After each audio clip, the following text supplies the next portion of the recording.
بسم اللہ الرحمن الرحیم ایاک نعبد و ایاک نستعین۔ مراد سعید آپ کو، آپ کی NHA کی ٹیم کو، سب کو آج میں خراج تحسین پیش کرتا ہوں کہ یہ ایک آپ نے نئی سوچ لے کے آئے ہیں پاکستان میں کہ ہم اپنے ابھی تک صرف ڈیولپمنٹ فنڈز کو استعمال کرتے ہیں سڑکیں بنانے میں اور ہسپتالوں اور اسکولوں میں، لیکن وہ کیونکہ وہ محدود ہوتا ہے، اس کا مطلب کہ ہماری ڈیولپمنٹ بھی بڑی محدود ہوتی ہے۔ یہ جو آپ نے آج پبلک پرائیویٹ پارٹنرشپ میں ایک بڑا اہم پروجیکٹ، اہم اس لیے کہ یہ وہ علاقہ ہے پاکستان کا جو سب سے زیادہ پوٹینشیل ہے جس میں انڈسٹریلائزیشن کا، یہ اس کو بلکہ ہم اس کو ٹرائنگل کہتے ہیں، وہ یہ گجرانوالا، وزیر آباد گجرات، سیالکوٹ، یہ وہ ٹرائنگل ہے جس میں سب سے تیزی سے ہم انڈسٹریلائز ہو سکتے ہیں، اور انڈسٹریلائزیشن کے بغیر کبھی بھی پاکستان میں وہ ویلتھ کریشن نہیں ہوگی جو ہونی چاہیے اس ملک کے، کہ جو ہمارے پہ قرضے چڑھے ہوئے ہیں ان کو اتارنے کے لیے۔ جب تک ملک میں دولت میں اضافہ نہیں ہوگا، ملک کی آمدنی میں اضافہ نہیں ہوگا، ہم یہ قرضے نہیں اتار سکتے۔ تو وہ انڈسٹریلائز کرنے کے لیے پاکستان کے لیے سب سے ضروری یہ ہے کہ ہم انسینٹیوائز کریں اپنے جو انڈسٹریل ایریاز ہیں، اور یہ جو آپ نے اس کی روٹ بنائی ہے، اس کی سگنیفیکنس یہ ہے کہ ایک تو یہ پاکستان کے مین پاپولیشن سینٹرز کو ٹچ کر رہی ہے، اور پاپولیشن سینٹر کے علاوہ جو انڈسٹریل سینٹرز ہیں، جو پوٹینشیل ہے جو ہمیں گرو کرنے کا۔ اور دوسرا، اگر یہ جب آپ کمپلیٹ کریں گے، اور آپ نے کہا کہ یہ پرمیشنز کی ضرورت ہے، یہ آپ نے پلیز میرے پاس آنا ہے اور بتانا ہے کہ کدھر کدھر آپ کی چیزیں پھنستی ہیں اور یہ کیوں اتنی دیر لگتی ہے، کیونکہ ہمارا سارا اس وقت زور یہ ہے کہ ہم ایز آف ڈوئنگ بزنس، آسانی بزنس کے لیے اس کو بڑھایا جائے۔ تو ہم اسمال اور میڈیم انڈسٹری کو آگے بڑھانے کے لیے ہم نے ریئلائز کیا کہ سب سے بڑی رکاوٹ جو اسمال اور میڈیم انڈسٹری، جو چھوٹی صنعت ہوتی ہے، وہ ملک کی ریڑھ کی ہڈی ہوتی ہے، لیکن ہم نے یہ دیکھا کہ اس کے سامنے اتنی رکاوٹیں ڈالی ہوئی ہیں کہ اس سے کامیاب ہونا ان کے لیے بڑا مشکل ہے۔ تو اس لیے ہم یہ ساری ریگولر ایکسرسائز کر رہے ہیں رکاوٹیں دور کرنے کے لیے۔ تو آپ کے بھی راستے میں یہ جو پبلک پرائیویٹ پارٹنرشپ میں جو رکاوٹیں ہیں، آپ نے پلیز ہمیں PM آفس کو بتانا ہے اور ہم انشاءاللہ یہ آپ کی دور کریں گے۔ تو یہ جب کمپلیٹ ہو گیا اور 100 کلومیٹر کا فرق پڑ گیا جو کہ پرانا موٹر وے اور اس میں، آپ صرف یہ تصور کریں کہ اس سے ملک کو کتنا زیادہ فائدہ ہے۔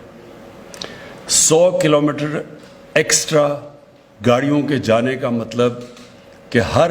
گاڑی 100 کلومیٹر کے اوپر ایکسٹرا پٹرول اور ڈیزل کا خرچہ ہے، اور یہ یاد رکھیں کہ یہ ہم امپورٹ کرتے ہیں، تو یہ صرف یہ نہیں کہ خرچہ زیادہ، یہ امپورٹڈ فیول ہے، اس کا مطلب کہ ہمارے ڈالرز اس میں خرچ ہوتے ہیں۔ تو اور اس کی دوسری چیز یہ ہے کہ جو گاڑیوں کی ویئر اینڈ ٹیئر ہوتی ہے، جب وہ 100 کلومیٹر زیادہ چلتی ہے گاڑی، تو اس کے پرزوں کے وہ اس کی گاڑی کی ایک لمیٹڈ ٹائم ہے کہ کتنی میل کر سکتی ہے گاڑی۔ تو 100 کلومیٹر کو لگا لیں اب آپ کہ 20 سال میں کتنا خرچہ آیا ہوگا اس ملک کا، 20 سال میں کتنی گاڑیاں گئیں، کتنوں نے 100 کلومیٹر ایکسٹرا خرچہ کیا، ان کے اوپر جو ان کے پرزے جو باہر سے امپورٹ کرتے ہیں ہم، ان کے اوپر کتنا سٹریس پڑا۔ مجھے آج تک یہ نہیں سمجھ آئی کہ یہ جو موٹر وے کو 100 کلومیٹر ایکسٹرا کیوں بنایا گیا، مجھے کبھی اس کی سمجھ نہیں آئی، کیونکہ عقل تو یہ کہتی ہے کہ موٹر وے جدھر آپ کا سارا ٹریفک جانا چاہیے، زیادہ ٹریفک تو موٹر وے پہ جاتا ہے، ہیوی ٹریفک، انڈسٹریل لوگ تو اس کو استعمال کرتے ہیں۔ تو وہ جب ٹریفک اتنا زیادہ ٹریفک، 100 کلومیٹر ایکسٹرا ٹائم زیادہ،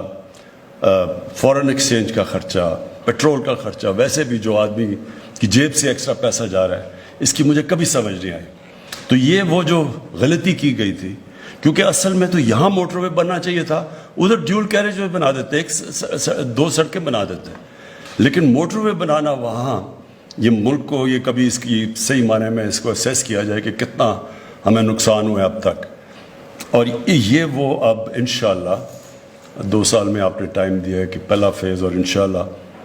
ہم بڑی جلدی آپ کا پروسیس کریں گے کیونکہ بڑا وائبل پروجیکٹ ہے. تو اس کا مطلب یہ کہ آپ وہ اس ملک میں بڑے پیسہ بچائیں گے بھی، ایریاز کو بھی پروموٹ کریں گے، انڈسٹریل ایریا کو بھی کنیکٹ کریں گے، اور اس کے بہت فائدے ہیں. اور پھر پرائیویٹ پبلک پارٹنرشپ، مطلب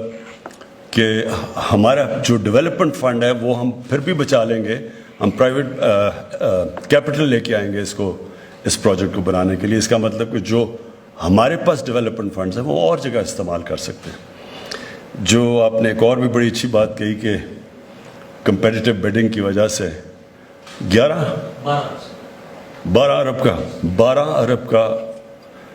کتنا، 40 ارب میں سے 26% سیونگ ہوئی ہے اس کی. تو یہ بھی ایک بہت بڑا پلس پوائنٹ ہے، اور اس کی بھی میں آپ کو خراج تحسین پیش کرتا ہوں. جو بھی پروجیکٹ ہونا چاہیے اس کی ہمیشہ سوچنا چاہیے کہ ملک کو اس کا کیا فائدہ ہے. تو اس کے تو فائدے میں نے آپ کو گنا دیے، لیکن جو مجھے جو پروجیکٹ بہت کامیاب اور ہم بڑا فخر ہے ہماری گورنمنٹ پختونخوا میں انہوں نے ایکسیکیوٹ کیا تھا، سوات موٹر وے. آج اگر سوات موٹر وے کے آپ فائدے دیکھیں، اس نے جو کھول دیا سوات کو، عید کے دوران، عید کی چھٹیوں میں 27 لاکھ گاڑیاں گئی ہیں وہاں اس موٹر وے کا استعمال، 27 لاکھ. اب یہ سوچیں کہ اس کے اوپر کس طرح کا پیسہ جنریٹ ہو سکتا ہے اکانومی کے اندر. ہمارے پاس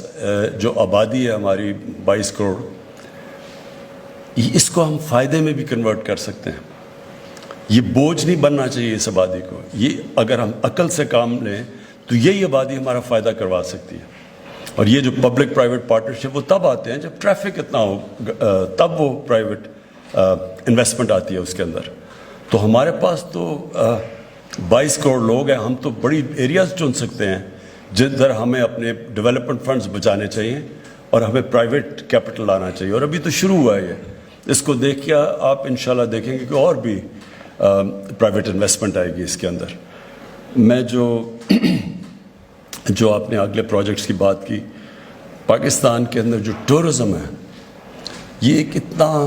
بڑا شعبہ ہے جو بالکل ڈیولپ نہیں کیا ہم نے.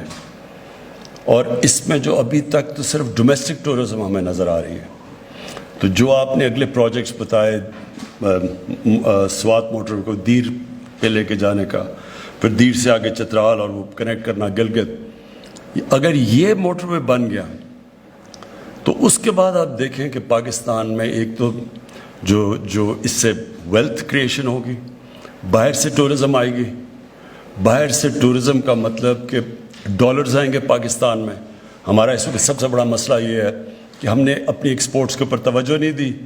تو جیسے ہماری اکانومی بڑھنی شروع ہوتی ہے ڈالر کی کمی ہو جاتی ہے، امپورٹس زیادہ ہوتی ہیں. جب امپورٹس بڑھاتے ہیں تو ہمارا کرائسس ہو جاتا ہے، IMF کے پاس جانا پڑتا ہے، ڈالر کم ہو جاتے ہیں. تو ڈالرز بڑھانے کے لیے ٹورزم ایک بہت بڑا، انڈسٹریلائزیشن، ٹورزم، یہ 2 ایریاز ہیں. ایکسپورٹس بڑھائیں اور ٹورزم کے اوپر کریں شارٹ ٹرم میں، اور پھر اوورسیز پاکستانیز کو انویسٹمنٹ لے کے آئیں. تو یہ شعبے ہیں جدھر سے ہم، جب تک ہماری ایکسپورٹس اس لیول پہ نہیں پہنچتی تو ہم اپنے ملک میں یہ جو ڈالر گیپ ہے، جدھر کم ڈالر کا ڈیفیسٹ ہے، وہ ہم پورا کر سکتے ہیں. اس کے لیے یہ جو آپ موٹر ویز آگے آپ نے پلان کیا ہوا ہے، سوات سے دیر اور دیر سے اوپر چترال اور چترال سے گلگت، یہ ساری چیزیں ٹورزم ویلتھ کریٹ کریں گی پاکستان کے اندر. اور جو آپ نے اتنے تھوڑے وقت پہ اتنے NHA نے کام کیے ہیں، آپ نے جو بھی فگرز بتائیں کہ وہ جو کہتے تھے ہم سڑکیں بنا رہے ہیں اور ساری سڑکوں کے اوپر ووٹس لیتے تھے، اس کے مقابلے میں جو اب کیا جا رہا ہے یہ ویسے فواد چودھری آپ کو یہ پروجیکٹ زیادہ کرنا چاہیے. کسی کو پتہ نہیں ہے کہ 3 گنا زیادہ ان سے اب تک سڑکیں بنا چکے ہیں، اور انشاءاللہ ان سے سستی بھی، کیونکہ وہ سڑکوں کی کمیشن وہ لنڈن میں فلیٹس نہیں لیے جائیں گے اسے. میں آپ سب کا شکر گزار ہوں اور پھر سے مبارک اور خراج تحسین پیش کرتا ہوں آپ کو.